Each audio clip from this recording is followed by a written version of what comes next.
So now that your child has mastered phase 3A, which is discriminating between a picture of something they really like and something they don't care about, we're going to move on to phase 3B, which is a little bit more complex discrimination.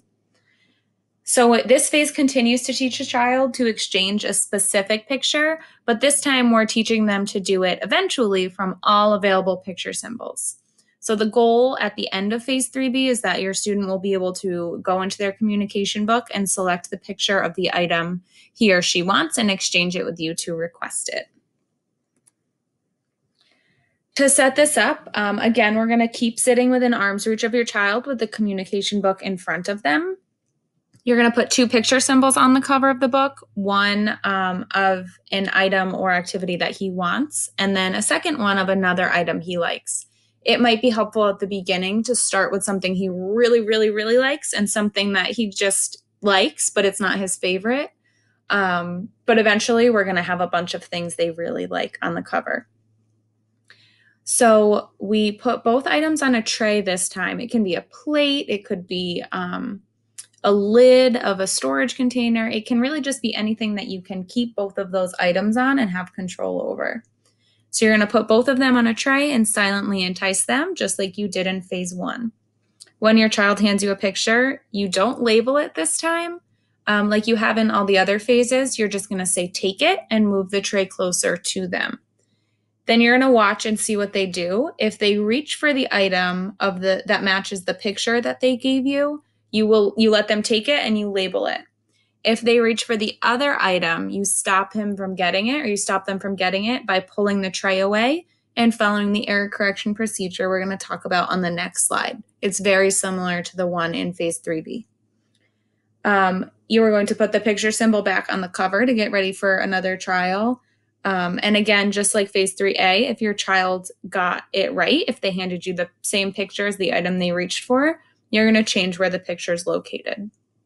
So now we're going to talk about the error correction.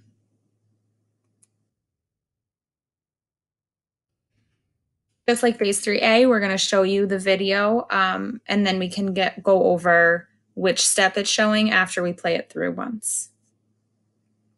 Okay, so now that your child has learned how to discriminate between a preferred item and a non-preferred, we're going to move on to learning to discriminate between 2 preferred items, so 2 items that they like. This is very similar to 3A, but the way we present it's a little bit different. So again, you're going to be within arm's reach of the child with the book facing them in between the 2 of you. But this time you're going to need, like I said, 2 preferred items, the pictures that go along with them, and some kind of tray or something to present to the child. So whichever picture Holly gives me, so she gave me the light up toy picture, I'm going to say take it. If she reaches for the light up toy, I'm going to let her take it and say light up toy, and then she gets to play with it. And again, I'm going to move where the pictures are because she got it correct.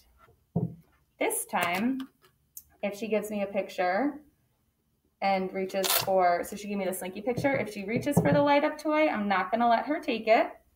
I'm going to put the picture back and do the same error correction. So I'm going to point to what she was reaching for and say, yeah, that's the light up toy. Match it, put it back in the same spot, flip the book over, and give her a chance to do it independently.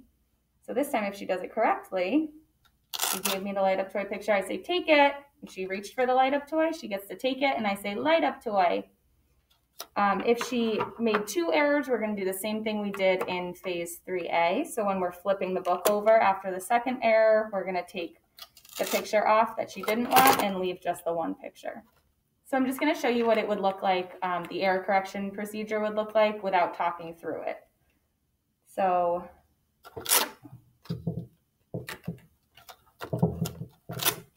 yeah, that's the slinky.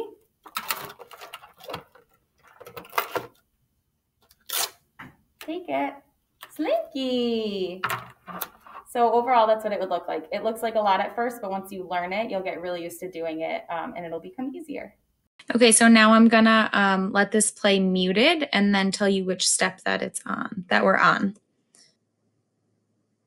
Okay, so she's handing me the picture of the slinky, but she's reaching for the light up toy. So I pulled the tray back and did let her take it. Then put the slinky picture back in the same spot, pointed to the light up toy, blocked the slinky, and that cued her to give it to me. Then I'm going to match it, put it back, flip the book, and represent it for another trial.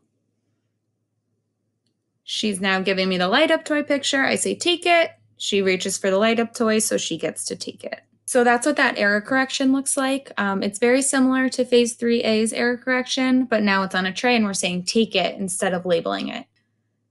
So once your child has mastered discriminating between two pictures, we're going to add a third picture to the cover. Once they've mastered that, we're going to add a fourth picture and then a fifth picture. And once they've mastered 5 pictures on the cover, we're going to move into presenting a whole page on the inside of the communication book. And then once they're doing that, we're going to have them practice flipping between pages. So this is a phase that for some children, they'll get it very quickly.